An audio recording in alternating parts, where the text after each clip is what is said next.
1h, 1 minuto, boa tarde, estamos abrindo preliminar a imagem do futebol, projetando um grande acontecimento para o futebol brasileiro neste mês de dezembro. Já tivemos alguns jogos importantes, o final do Campeonato Brasileiro, mas até o momento, até hoje, dia 12 de dezembro, este é o principal dia e hoje acontece o principal jogo para o futebol brasileiro neste mês de dezembro. O Grêmio entra em campo contra o Pachuca e alguns devem estar pensando do outro lado da TV, mas por que hoje é o jogo mais importante se a final é só no sábado?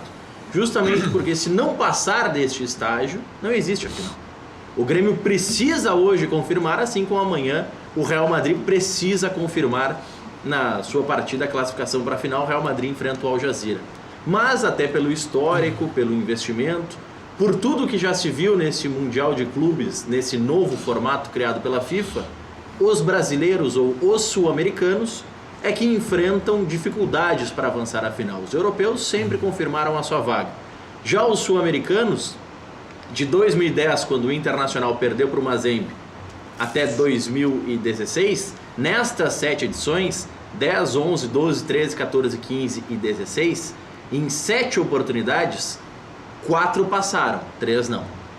Então o Grêmio precisa ampliar essa vantagem dos sul-americanos, chegando no 8º Mundial de Clubes deste período, de 2010 para cá, com o sul-americano chegando pela 5ª vez a uma decisão. O Everaldo, ex-jogador do Grêmio, que joga hoje no Cruz Azul, disse, e acho que isso tem que servir muito para que a gente pense, o Pachuca não é o time que nós vimos enfrentar o Wydad Casablanca. Não é uma equipe tão ruim, é uma equipe que vende caro as suas derrotas. E o Grêmio precisa superar isso, precisa superar o nervosismo, que certamente envolve uma estreia de Mundial. O Renato, nós vimos, estava muito alterado na sua estreia, ali na entrevista coletiva, no pré-jogo. Não alterado por um sentido negativo, mas não era o Renato extrovertido de sempre. E claro, os jogadores precisam passar por esse momento. O Edilson chegou a falar em 10 minutos, certamente o Grêmio terá de nervosismo. Não tem o Arthur, provavelmente terá o Michel na sua vaga. O quanto o Grêmio perde com isso, o que ganha o tricolor com esse pensamento, quais são os caminhos para buscar a vitória? Estes os principais assuntos do nosso preliminar à imagem do futebol, que hoje recebe 2 narradores, Geraldo Andrade, que já passou pela Rádio Guaíbe, tem um vasto currículo como narrador, a Clairene Jacob, que também é narradora na Rádio Estação Web, é comentarista também, mas é uma das pioneiras nesse ramo, na narração esportiva por parte de mulheres, e a gente viu recentemente também em Minas se quebrando esse paradigma com uma jornalista narrando uma partida oficial, e o Alex Xavier, técnico de futebol, ex-jogador, jogador que pode nos trazer muito sobre os bastidores, o como acontece esse momento pré-jogo, e com essa equipe a sua participação sempre pela nossa live no Facebook e pelo WhatsApp, nós estaremos aqui projetando essa estreia do Grêmio, que acredito, né, Alex, seja um dos momentos mais importantes na carreira de todos os jogadores que lá estão, e isso, ao natural, mesmo sendo uma equipe acostumada a grandes jogos, traz um certo nervosismo nos primeiros minutos. Boa tarde. Boa tarde, Maurício. Boa tarde a todos da mesa, boa tarde a todos de casa. Obrigado pelo convite para a gente estar aqui falando sobre futebol. Sobre o Grêmio, né? Principalmente, que hoje um jogo muito importante para a história do Grêmio. Com certeza a falta do Arthur vai ser grande hoje no jogo, mas eu acho que o Grêmio tem uma equipe forte, vem mostrando isso durante o ano. Quem sai, o outro que entra dá conta do recado. Acho que o Michel vai dar conta do recado. É um volante que também vinha fazendo um pouquinho da função que o Renato gosta que faça. Ali os 3 volantes, que é chegar um pouquinho perto entrar dentro da área. O Michel vinha fazendo isso. Eu acho que ele tem tudo para fazer hoje um bom jogo, cumprir, principalmente parecido com o que o Arthur fazia, né? Claro que nenhum jogador é igual ao outro, o Arthur vai fazer falta, mas eu acho que ele tem totais condições de hoje fazer um bom jogo. Eu acho que o Grêmio hoje, eu confio muito eu venho percebendo muito que o Grêmio ele tem uma concentração muito grande nos jogos. E se o Grêmio estiver concentrado, estiver focado da mesma maneira que vem tendo durante o ano, nesse jogo de hoje, não entrando em oba-oba achando que vai ser um jogo fácil, que não vai ser um jogo fácil, vai ser um jogo difícil, o Grêmio tem tudo para passar. Geraldo Andrade. Boa tarde, Alex. Boa tarde, Clairene, né? Isso. E primeiro já parabenizá-la por essa função da narradora, segunda menina aí que eu vejo narrando futebol. Eu ouvia essa menina de Minas, que eu esqueci o nome agora momentaneamente, que narrou numa emissora, escutei ela e acho que é um espaço que vocês têm que abrir eu aí, já tô há um ano, eu sei boa disso. Tarde também, né? É um espaço que a gente trabalha. A Isabelle Moraes, né? Isabelle Moraes. América e ABC. América Isso, e tem ABC. também na última rodada do Campeonato Brasileiro, a Elaine Trevisan, que é da Rede Vida de São Paulo, ela fez pela Rádio Poliesportiva Bahia e São Paulo. A gente sabe que é um espaço bem machista, né? Eu que sei. 99,99% são homens que narram futebol, mas acho que isso é importante abrir esse espaço. Bom, dito isso, Alex, você que é treinador de futebol, e o Renato tem um estilo de jogo, né? E a gente ouve todo tipo de manifestação com relação à saída do Arthur. Tem um ditado que diz que se não pode resolver, resolvido está, né? O Arthur está fora, não tem outra solução, tem que resolver. Eu já ouvi algumas possibilidades, tipo Ramiro ir para a função do Arthur e o Renato usar um Everton, usar até um Léo Moura, digamos assim. O que você acha numa situação, uma possibilidade dessa? O Renato tem que mexer o quanto menos possível e manter aquela coluna vertebral da equipe? Eu acho que, princípio, né, cada treinador tem essa maneira de conduzir um grupo, né? Eu acho que a maneira que o Renato vem conduzindo, ele vai entrar com certeza com o Michel. O Michel já teve a lesão, esperou a vez dele, né? Entrou o Jailson no lugar dele, foi bem, continuou. Eu acho que o Maicon vai esperar agora a chance dele de novo, até ficar bom, até se curar bem, voltar a ter um ritmo normal de jogo. Eu acho que ele não deve fazer duas mudanças, porque daí você traria o Ramiro, então mexeria em duas posições. Exato. Acho que ele não deve fazer isso. Acho que o Michel vinha fazendo esse papel muito bem antes, não sei se você se recorda. Antes ele fazia... Muito bem, até ele avança junto. Até na bola aérea ele é muito bom também, ele chega bem perto da área. Chute fora de área também, então, né? pela condução, eu faria a mesma coisa. Eu acho que o pensamento do Renato, a gente que já está meio acostumado no futebol, tem esse pensamento. Até para o grupo, para te ter um grupo, né, junto, você ter aquele mesmo raciocínio com todos os atletas, né? Porque senão você fica... não pode jogar o Maicon, não vou botar o Michel é volante. Então tem que jogar o Michel, né? Podemos, eu acho que na cabeça dele ele não vai querer mudar duas posições em vez de uma. Até porque, né, Clairene, o Renato, a gente sempre fala, não, o Grêmio tem que focar nesse jogo, só que projetando uma solução de time, porque o Renato precisa arrumar a equipe para enfrentar o Pachuca, superar o Pachuca e depois pensar, muito provavelmente, no Real Madrid. Ninguém vai acreditar que o Romarinho vai fazer 5 gols e vai superar o Cristiano Ronaldo e o Al Jazeera vai superar o poderoso Real Madrid. Só que, projetando até o passo seguinte, me parece que o Renato, pensando no Mundial de Clubes como um todo, não vai colocar um atacante como um Everton, por exemplo, recuando o Ramiro, porque ele vai tornar a equipe dele ainda mais ofensiva. Além de ofensiva, eu acho que vai mudar muito a espinha dorsal do que a equipe vem jogando e vai mudar o Ramiro, que o Ramiro é aquele jogador que vai e volta, auxilia na marcação, mas o Edilson também é um jogador que a troca de movimentação, ele pode explicar, que os dois fazem, que tem um equilíbrio. Já estamos acostumados. Exatamente, né? vai mudar muito, o Grêmio vai ficar muito aberto, então provavelmente ele não vai fazer isso. Até porque assim, né, Alex, vamos fazer acho que a única mudança que ele deve fazer é tentar fazer com que um volante faça o que... parecido com o que o Arthur estava fazendo, que é tocar bem a bola, chegar dentro da área, chegar próximo à área. Essa é a única mudança que ele vai tentar fazer, que não tem a característica Jailson. O Jailson. Não tem essa característica, então ele vai dizer assim, alguém vai ter que fazer essa função da mesma maneira para mim. Eu acho que ele não deve trocar duas posições, ele deve trocar só essa maneira de algum dos volantes jogar, que é chegar um pouquinho mais perto. Até porque se nós formos fazendo uma projeção para colocar os jogadores minimamente nos seus lugares no Grêmio, se o Renato opta por mexer no Ramiro e colocar um Everton, por exemplo, ele vai mexer no Ramiro, na sua posição. O Everton não vai entrar na posição dele. O Fernandinho vai vir para a direita e o Everton na esquerda. Então, para mexer em uma, ele vai mexer em três. Três posições. E aí Não é o estilo do né? Renato, né? Ele não tem faria esse isso, estilo. com né? certeza, acho que não faria isso.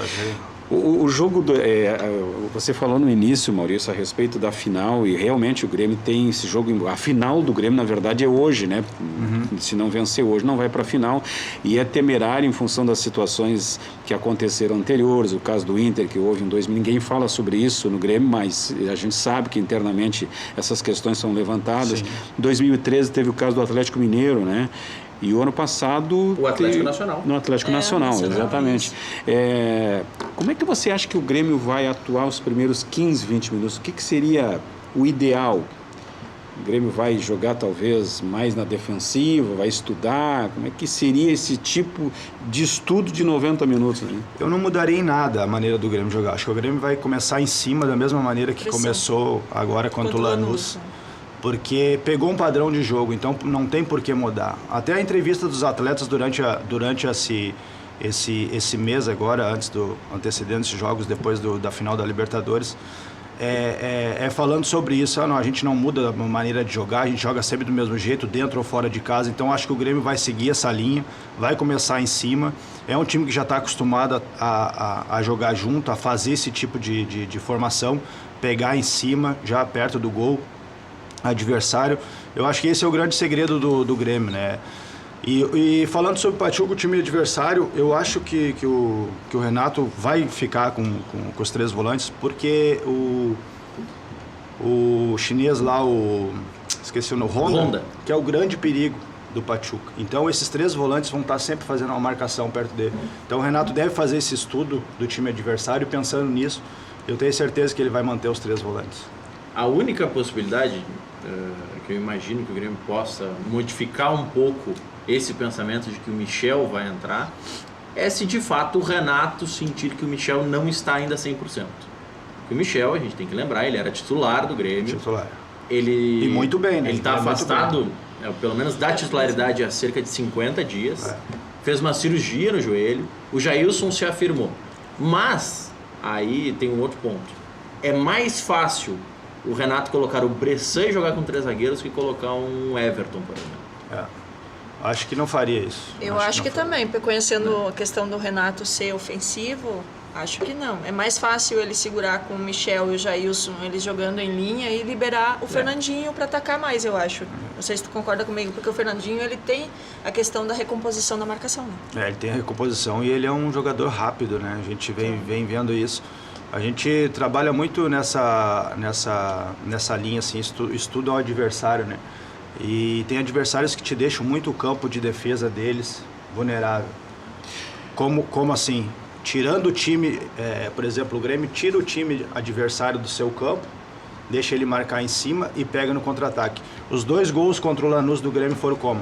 Exatamente. Quando o time adversário estava no ataque, que é a hora que o time adversário fica sem ninguém, com a defesa sem ninguém, né? Então eu acho que esse contra-ataque, esses atletas que estão fazendo esse tipo de transição no Grêmio estão fazendo bem isso. Eu acho que hoje isso vai funcionar. Agora o Grêmio tem um histórico, faz uma referência desde o jogo do Barcelona para cá. Eu acho que de todos os jogos que envolveram o Grêmio, eu acho que o único momento ruim, diríamos assim, foi o segundo tempo do Grêmio com o Barcelona aqui. Que realmente não foi bom o segundo tempo. O primeiro tempo foi bom, o segundo tempo não. Contra o Lanús também... O primeiro jogo. Também. Porque o time do Lanús ficou atrás. Você vê que o Grêmio mantém o mesmo padrão. Aquele padrão de jogo, né? Então não pode fugir tanto desse padrão. Também acho, concordo contigo. Embora eu ache também de que o Grêmio ficou um bom tempo aí, acho que mais de 10 dias, eu acho, sem mais treinamento e viagem. Isso acaba influenciando um pouco também, né, Alex? Mas não chegar a ponto de mudar um estilo de jogo, né? Eu acho que agora o Grêmio, mas como eu falei, eu acho que a concentração do time do Grêmio, eu acho que o Renato, ele conseguiu fazer com que esse grupo tenha foco e uma concentração muito grande, né? Porque às vezes você pode, ganhamos a Libertadores, agora vamos lá, vamos ver o que vai dar, se der pra gente ganhar, a gente vai pegar um time fraco agora. Não, eu acho que o foco que o Renato coloca nos jogadores é o mais importante. Eu acho que isso eles vão ter hoje, eles vão estar concentrados para isso, e o Grêmio tem um time melhor que do Pachuca. Pois é, a gente falou já, fez referência ao longo da semana, inclusive aqui no programa, de que o Renato já modificou e já encontrou soluções dentro do grupo do Grêmio para problemas que podem ser considerados até maiores do que a ausência do Arthur. Quando saiu o Douglas, por exemplo, muitos faziam terra arrasada. Quando saiu o Bolanhos, que acabou saindo em definitivo, imaginavam que o Grêmio perderia novamente o seu estilo de jogo. Por onde vocês acham que o Renato está trabalhando nos bastidores? Porque diferente destas outras oportunidades, em que ele teve tempo, 3, 4, 5 jogos, agora é o jogo imediatamente seguinte o que ele tem que resolver esse problema. Como é que vocês acham que ele está conseguindo trabalhar isso? Porque tempo para treinamento, grande treinamento não teve, mas também nem sei se precisa nessa etapa do ano, né? Até o Kahneman saiu, né? Ficou fora do segundo jogo, que era o mais importante, e o Bressan entrou muito bem. Deu conta do recado. O Michel entrou bem também no segundo tempo. O Michel entrou bem muito também. Muito bem, por isso que eu acho que ele é o essencial no lugar do Arthur. Eu acho que ele consegue, o Renato consegue ter esse foco dos atletas, né? Fazer com que todos fiquem da mesma maneira. Até o modo de treino que a gente não acompanha, né? Mas eu acho que o modo de treinamento do Renato é um modo um pouquinho diferente, porque ele deve treinar com todos os atletas da mesma maneira. A gente trabalha, às vezes, duas equipes. Eu acho que, na minha concepção, às vezes tem que ter uma equipe só. Aquele titular que faz um tipo de trabalho, os reservas, os chamados que não... do reservas, né, que não estão no time titular na hora, eles têm que fazer o mesmo tipo de trabalho que os titulares, porque nessa hora que precisar deles, eles têm que saber o que fazer, eles têm que saber quem tem que marcar numa bola parada, eles têm que saber quem é a marcação deles, com quem eles têm que acompanhar. Então eu acho que o Renato faz isso muito bem. E eu acho que a falta comparando, né, que tu disse, com a falta do Arthur agora nesse jogo, eu acho que o Grêmio ficou sem um jogador que foi por lesão, não foi por querer, né?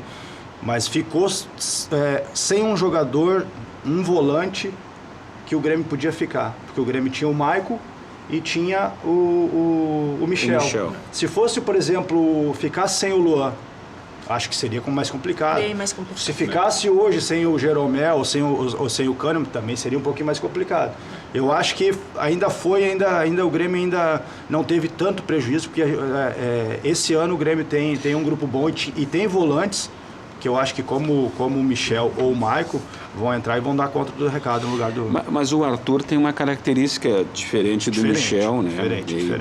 Do próprio Maico. Ele me parece que é um jogador que produz mais no meio, né? Fica com mais posse de bola. Mais posse de bola, exatamente isso, é por aí. E, aliás, me admira muito pela idade que o Arthur tem, 20 anos, 21, né? 20 anos. Ele assume uma responsabilidade que é difícil você ver num garoto que está no meio de jogadores, entre aspas, mais conceituados, mais velhos, né? Mais líderes, cascudos no meio. Sim. E ele assume para si aquela responsabilidade. Talvez esse seja... diríamos assim, um ponto negativo, se é que posso dizer, né? Sim. Pela questão da produção, né? Eu acompanhei o Arthur, eu tive na base do Grêmio, eu fiquei alguns meses lá fazendo estágio, logo que eu parei de jogar, e o Arthur era o volante, o Arthur e o Matheus Biteco, esse que infelizmente faleceu no voo da Chapecoense. Então eram dois volantes de qualidade, e o Arthur já mostrava essa posse de bola já. E naquela época ainda eu comentei, com o pessoal, depois comentei em casa também, eu disse, esse menino, ele é jogador espanhol. Isso há um ano atrás, mais de um ano atrás.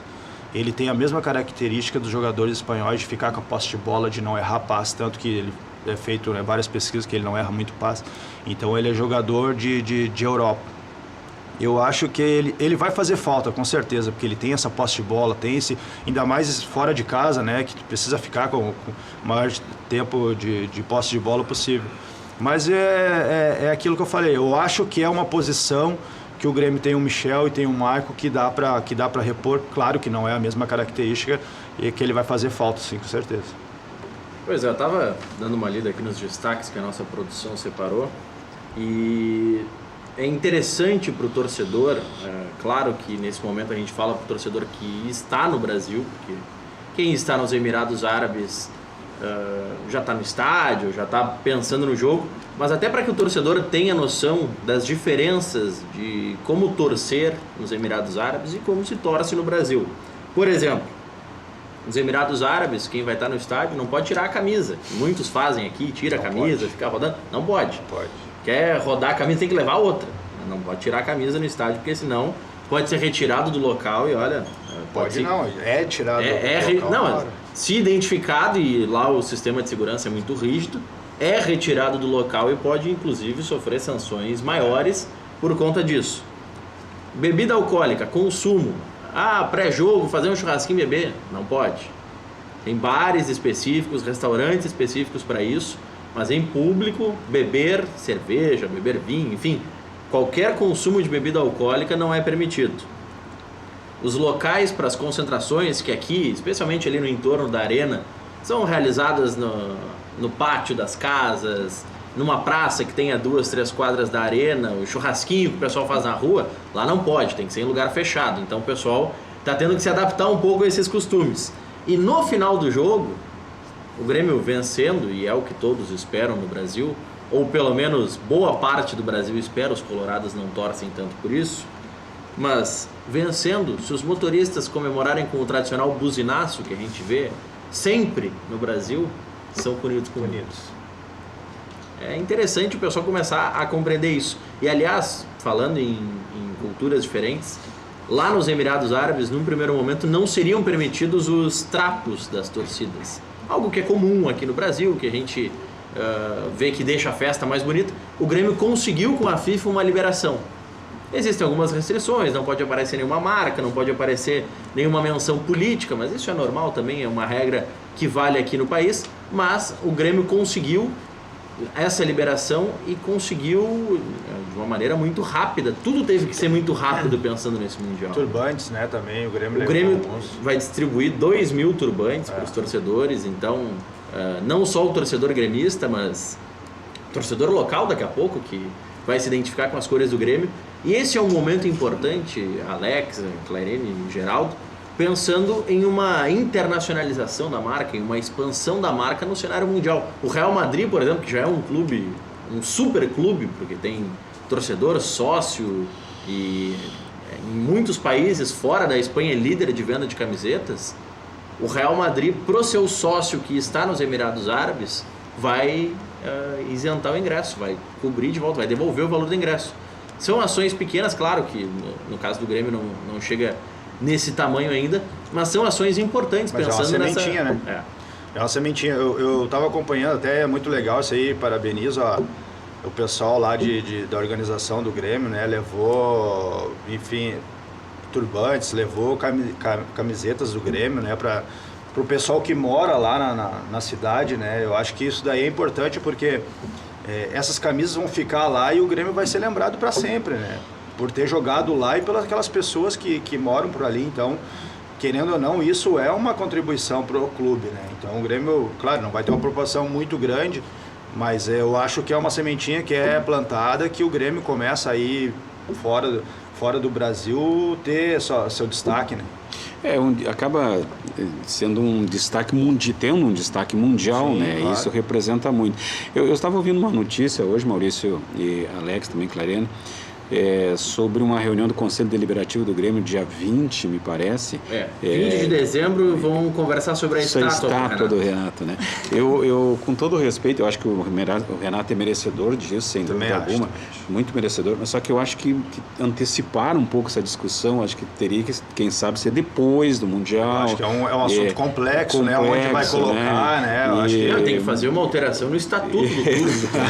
Não há uma previsão no estatuto para colocar uma estátua. Uma estátua. E outros jogadores vão querer também estátuas. Não, né, que ele não seja merecedor, ele é merecedor. Nossa, o Renato, ele tem um vínculo com o Grêmio muito forte, né? Claro. Mas me parece que num dia de um jogo de decisão que o Grêmio tem hoje, sábado...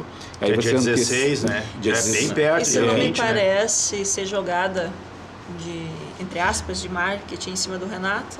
Talvez para a renovação dele, né? Motivação para ele, vou ganhar a estátua, Pode agora ser, eu vou cobrar mais dos meus atletas. Será que não é isso?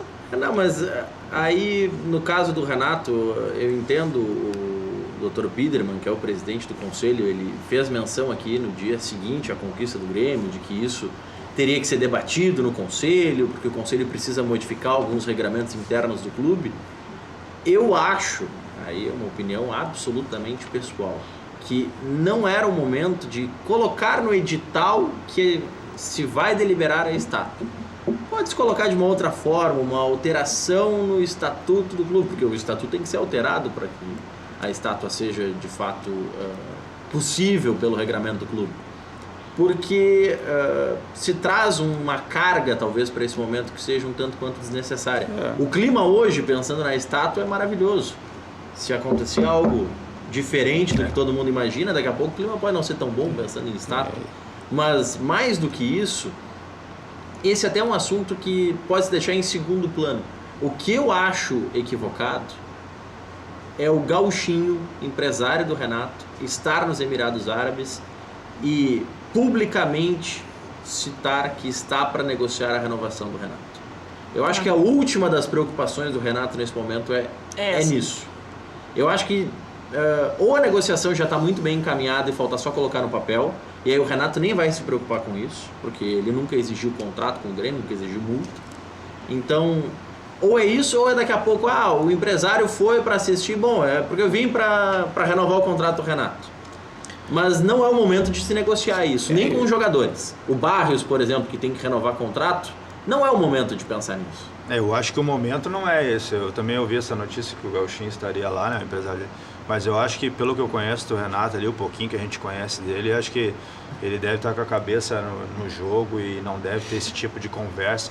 Eu acho que ele vai esperar até o jogo de hoje, o jogo do dia 16, que provavelmente o Grêmio passe, para conversar sobre isso. Eu acho que é mais para ir assistir o jogo, para estar junto, que foi um cara que participou, querendo ou não, o Gauchinho trouxe alguns jogadores para o Grêmio, então faz parte ali do meio do Renato, né? Então deve ter ido lá para olhar o jogo. Acho que não é um ambiente para ser conversado sobre isso. É que muda, acaba afetando um pouco, né? Muda um pouco o foco, né? Se essa questão vem à tona. Por essa questão da estátua, eu achei também a opinião pessoal, achei precipitado o momento para discutir isso. Deixa para depois, passa o Campeonato Mundial, bom, aí se discute.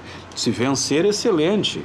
Agora, e tem o C também, né? Condicional. Tomara que o Grêmio ganhe, acho que o Grêmio passa.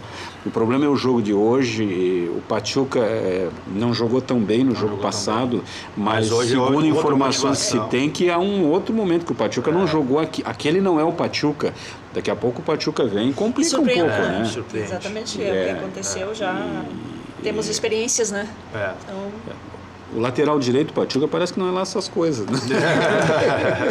Aproveita o Cortez e o Fernandinho por ali, né? Aliás, o goleiro do Pachuca não é alto, tem 1,72 m. Depois do intervalo a gente vai debater aqui o que o Grêmio pode fazer para aproveitar desse fator, porque faz diferença. E depois do intervalo também, Geraldo, a gente vai conversar sobre a escalação do Grêmio, que já está no estádio, onde logo mais enfrenta o Pachuca, e quem sabe ainda durante o programa a confirmação oficial. Quer deixar uma questão para depois? Não, também? Eu ia fazer um protesto que tu disseste que 1,72 m não é alto. Eu me sinto um cara alto com 1,71 m. Eu tenho 1,73 m e fui uma ótima goleira quando eu fui goleira. Mas depois do intervalo a gente debate a altura do goleiro. Já voltamos.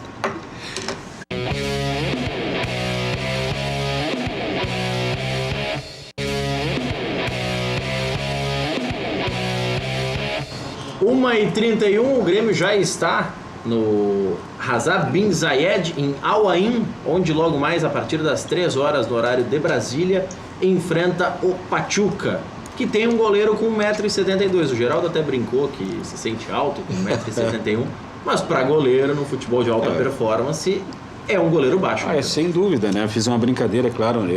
Eu acho baixo a altura para goleiro, eu acho para posição. E o esporte ele evoluiu muito, né? E aí eu vou sair um pouquinho do futebol. Se nós formos para o vôlei, formos para o basquete, por exemplo, você não tem a menor possibilidade de assistir um jogo de voleibol, assistir um cara baixo jogar, porque não tem, por mais capacidade técnica que ele tenha, ele não vai conseguir dar conta. Jogador baixo no vôlei hoje em dia nem líbero mais. Não consegue mais nada. Os caras, o mais baixo tem 1,98 m, né? Umas coisas absurdas.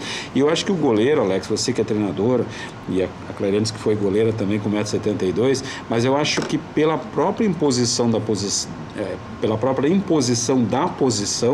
acaba tendo que ter uma altura, acho que ele é baixo para o gol, e de repente o Grêmio pode se utilizar desse artifício aí também com o atacante dele, né? E como se utiliza disso, Alex? Eu acho, hoje em dia tem goleiros baixos, né, mas que trabalham bem com os pés, né, então tem treinadores que gostam desse tipo de atletas, né. Eu particularmente eu gosto de goleiro alto, até pela saída de gol, pela imposição, né, que se torna mais alto, sai com a mão, então eu acho que isso ajuda muito a defesa do time, né? Então, mas a gente mostrou ontem até, Alex, aqui no Cadeira Cativa, o Oscar Pérez, ele é baixo, mas até gol de cabeça marca lá na área adversária. Porque tem uma colocação boa, né? Se coloca bem em campo, então tem esses fatores, que nem eu disse, pode ser que seja bem com os pés e jogue bem, né, com os pés, né? Saia jogando, tem uma qualidade boa, né? O goleiro do Lanús também saía jogando toda hora, não era baixo, né? Mas era um goleiro que sabia sair jogando também. Então eu acho que ele deve ter alguma característica assim que o Pachuca deve usar, por não ser alto, mas de repente tem uma qualidade boa com os pés para sair jogando. O Oscar Pérez, guarda-redes ou goleiro da equipe mexicana, é o jogador mais velho a participar de Mundial de Clubes. Ele tem 44 anos, 312 dias. Ele completa 45 anos em fevereiro, se não me engano, dia 1º de fevereiro, exatamente, 1º de fevereiro. Então é um jogador que é experiente. Isso não se pode negar. Então, o Léo Moura, por exemplo, perto dele é um garoto. Que nessa hora conta muito, né? O jogador experiente nessa hora, né? Uma hora de jogos difíceis, jogos de pressão, assim, jogos que têm uma importância aí mundial, né? Eu acho que jogadores experientes ajudam muito nessa hora. Esse deve ser um fator para ele estar, né, hoje em dia. Tu estás levantando uma questão que eu acho que o Grêmio peca nesse aspecto, pecou pelo menos nos jogos anteriores, de não ter um jogador mais experiente que faça a retenção de bola na frente, mais pro final da partida ali. Dá um exemplo, já que a gente granaliza tudo aqui no Rio Grande do Sul, né? O Yarley no Campeonato Mundial do Inter 2006 fez muito bem isso. Segurava a bola lá na frente, ninguém chegava no cara na bandeirinha do escanteio. Ele ganhava 10 segundos, um minuto e meio. O Grêmio não conseguiu fazer muito isso. E eu acho que seria uma necessidade também num momento como esse, né? Seria importante. E o Lucas Barros não tem essa... Ele se movimenta muito, né? Acho que ele deveria segurar. E quem sabe entra no segundo tempo o Jael para fazer tentar segurar a bola, né? A estrela do Renato, né? Na Libertadores colocou o Jael, inscreveu o Jael, preferiu utilizar o Jael e não o Jean-Pierre na lista em determinado momento, e o Jael acabou dando o passe pro gol. Depois do intervalo a gente vai comentar aqui no preliminar a imagem do futebol se o Grêmio pode ter alguma vantagem, já que o Pachuca vem de um longo período parado, são 3 semanas sem atuar, e logo na volta, na sua estreia do Mundial, acabou enfrentando uma prorrogação. O Grêmio tem alguma vantagem com isso? Nós já voltamos.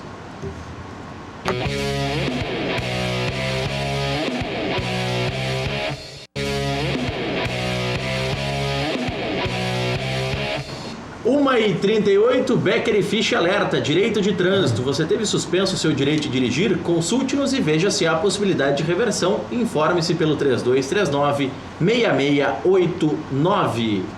Becker e Fisch.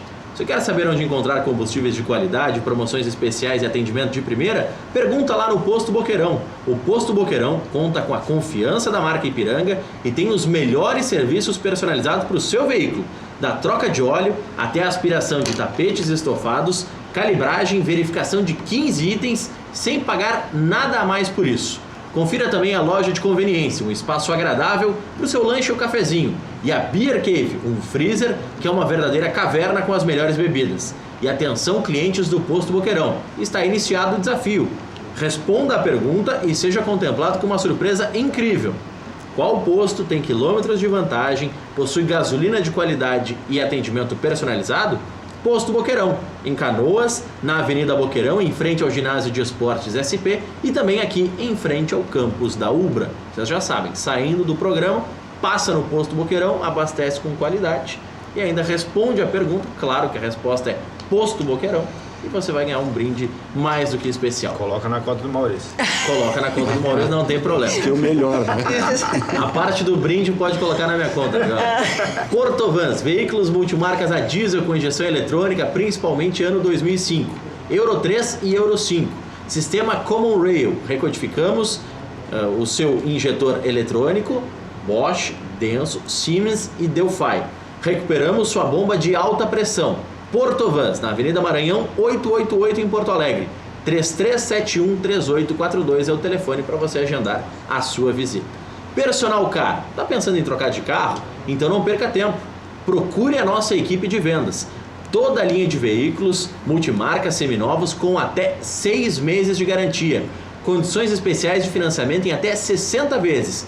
Venha nos visitar na Euclides da Cunha 606. O telefone é o 3573-1900. A Personal Car trabalhando para a realização dos seus sonhos. Como é que você vê aí a projeção do Grêmio, Alex? Para esse jogo agora? Para agora. Eu acho que... Passa fácil? Eu acho que o foco do Grêmio, que nem eu falei antes, a concentração do Grêmio vai fazer a diferença nesse jogo de hoje. Não achar que já ganhou já, eu acho que é o mais importante. O Grêmio vem jogando muito bem durante o ano, tem um padrão de jogo, deve continuar jogando da mesma maneira e tem tudo para passar hoje. Depois a gente vai conferir o gol na memória. Ontem nós vimos o primeiro gol do Mundial e daqui a pouco tem mais um gol especial para os gremistas. A questão que ficou em aberto para todos.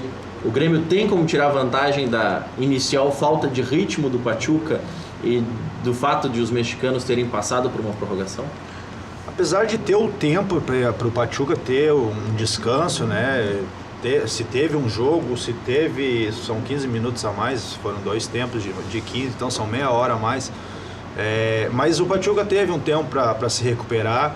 Eu acho que o Grêmio vinha num desgaste também muito grande, né? De jogos, de estar naquele clima, né? Naquela tensão da Libertadores, e aí teve um tempo para descansar agora, está um pouquinho sem ritmo.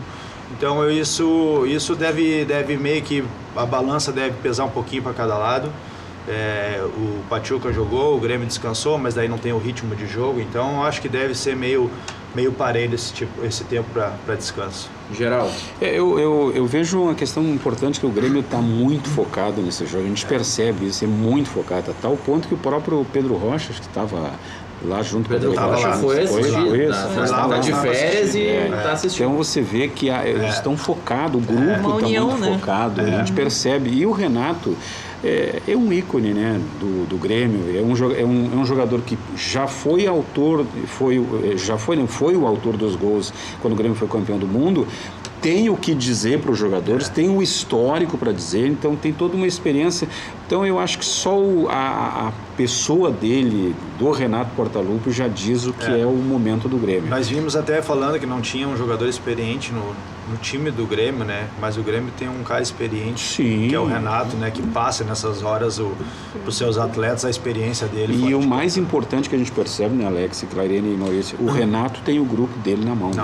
Na mão, absolutamente na mão. É impressionante a liderança que ele tem. Isso faz a gente costuma dizer assim, o treinador, ele é um vendedor de ideias, né? Se os atletas comprarem a tua ideia, com certeza as coisas vão dar certo, porque a gente vive isso daqui, né? A gente viveu o Renato desde criança no meio do futebol. Então, se os atletas comprarem a tua ideia, tem tudo para dar certo. Quando os atletas não compram, não tem jeito, né? Então a gente tem que vender bem essa ideia. E o Renato conseguiu fazer isso pelo tempo dele, pela vivência dele no meio do futebol, tá aquela conversa, que ele, né, tá sempre perto dos atletas, não tem o atleta distante, né, da sala dele. Eu acho que esse é o mais importante, né? É o treinador ter o cheiro do vestiário ali, saber como é que funciona e ter esse feedback com os jogadores. Eu acho que isso o Renato tá fazendo muito bem no Grêmio. E outra coisa que eu observo do Renato agora é a questão dele observar o adversário muito antes. Então eu tenho certeza que hoje o grupo já deve estar sabendo qual é a principal jogada do Pachuca e qual é os defeitos. E eu observo o Renato muito neutralizando as principais jogadas, como aconteceu com o Lanús, e jogar em cima do erro do adversário. E nessa pressão alta que ele fez contra o Lanús, ele obstruiu as principais jogadas de saída de bola da equipe do Lanús, mas ao mesmo tempo obrigou o Lanús a errar. E foi ali que ele conseguiu vencer. Então ele joga em cima do erro. Eu tenho certeza que hoje ele já deve ter passado isso para o seu grupo também. Por falar em grupo e a importância e a valorização que o Grêmio dá para a união dos jogadores, o Beto da Silva e o Christian, são 2 atletas que não estão entre os relacionados para o Mundial, estão lá nos Emirados Árabes, alguns dos muitos que estão acompanhando. O Pedro Rocha estar lá representa isso, porque ele Entrou de férias e fazia foi parte pra lá do grupo, direto, né? Foi direto para lá. E Douglas também foi, né? são muitas. Arthur também o deve Arthur ter ido, também Arthur. foi sexta, acho. O Arthur, marcou. num primeiro momento divulgaram que iria, depois não iria mais. O Arthur está em um local incerto e não sabia. Eu acho que o Renato deve ter levado todo mundo junto, até pro, Todo mundo que podia estar foi. junto e tal. Se até o Pedro Rocha foi, que não está fazendo mais parte, imagina quem está fazendo parte do grupo. Acho que todos devem estar lá no jogo de hoje. E uma mobilização muito grande da torcida. O Milton Machado até nos auxilia aqui com informações da Rádio Grenal. São estimados 2.500 torcedores do Grêmio nesse primeiro jogo.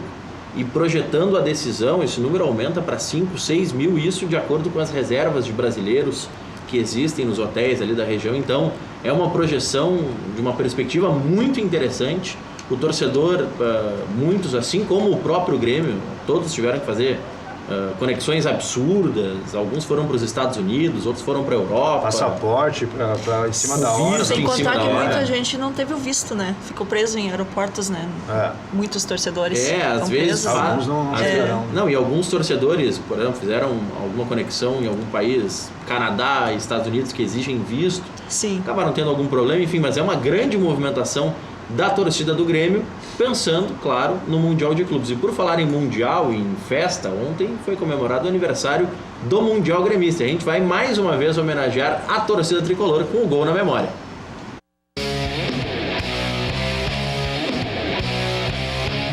Se ontem nós mostramos o primeiro gol do Renato, hoje o segundo gol na conquista do título mundial de 83. Não há quem não conheça, seja gremista ou colorado, né?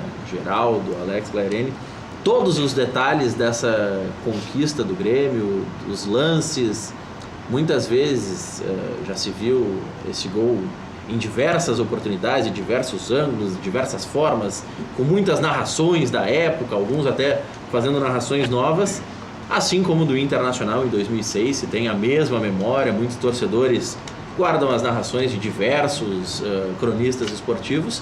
São momentos que entram para a história e isso motiva o jogador nela. Motiva. Eu acho que o Renato deve estar passando esse vídeo aí, como eles falam que passa direto, né? O Renato deve estar passando esse vídeo e dizendo para eles: vocês querem ficar na história que nem eu fiquei? Tá aí o vídeo para vocês verem. Vocês querem poder pedir uma estátua? Comemorar, pode estar querendo uma estátua no clube. Hoje é o jogo de vocês, hoje é o jogo para vocês entrar para a história. Eu acho que o Renato tem feito isso muito bem, motivado seus atletas, do jeito que o Grêmio entra em campo, entra muito motivado. Até esse jogo eles fizeram, a gente fez também na época do Tite, que a gente foi campeão da Copa do Brasil em 2001, que é chegar no vestiário e tá o envelope, né, da família, que é feito pela psicóloga do Grêmio. Isso já é feito desde quando a gente estava lá, na época do Tite. E o Grêmio entrou muito motivado contra o Lanús, e isso faz muita diferença para um atleta, né? Tu saber que tu vai entrar para a história de um clube como o Grêmio já te dá uma motivação muito grande. Eu acho que hoje o Grêmio, com a concentração que tá, vai entrar bem focado e vai conseguir passar pelo Pachuca hoje, com certeza. Vamos lá, o momento dos palpites. Primeiras damas, Clairene, o que se projeta para esse jogo? Eu creio que nos primeiros 15 minutos o Grêmio vai estudar um pouco o Pachuca. Apesar de eu achar, na minha opinião, que o Renato já tenha passado isso para eles, vai ser jogado em cima do erro. Creio que é um jogo bem, uns 2-0. Geraldo Andrade. Eu acho que o Renato não vai mudar o estilo no jogo de hoje daquilo que ele vem fazendo, porque se ele chegar a mudar, acaba se quebrando no meio do caminho. Mas eu acredito que é jogo aí para 1-0 para um dos lados, né? Acho que o Grêmio ganha o jogo, mas tomara que ganhe realmente o jogo, que acho que é importante para o Estado, é importante para a política nossa esportiva do Estado também, termos mais uma vez um campeão do mundo aqui no Estado. É jogo para 1-0 aí, quem sabe um gol do Luan, né? Grêmio que será confirmado em instantes, deve entrar em campo com Marcelo Groi, Edilson, Jeromel, Kahneman e Cortez, Jailson, Michel, Ramiro, Luan, Fernandinho e Lucas Barros. Teu palpite, Lucas? Não, o Grêmio ganha, acho que o Grêmio ganha 2-0, acho que tá de bom tamanho, acho para o Grêmio ir bem forte aí para essa final do Mundial. Falta 1 hora e 11 minutos para a estreia do Grêmio no Mundial de Clubes. Às 19 horas a repercussão. Também aposto numa vitória do Tricolor. Obrigado, Alex. Obrigado, Clairene. Obrigado, Geraldo. Obrigado a você pela audiência. Até a noite.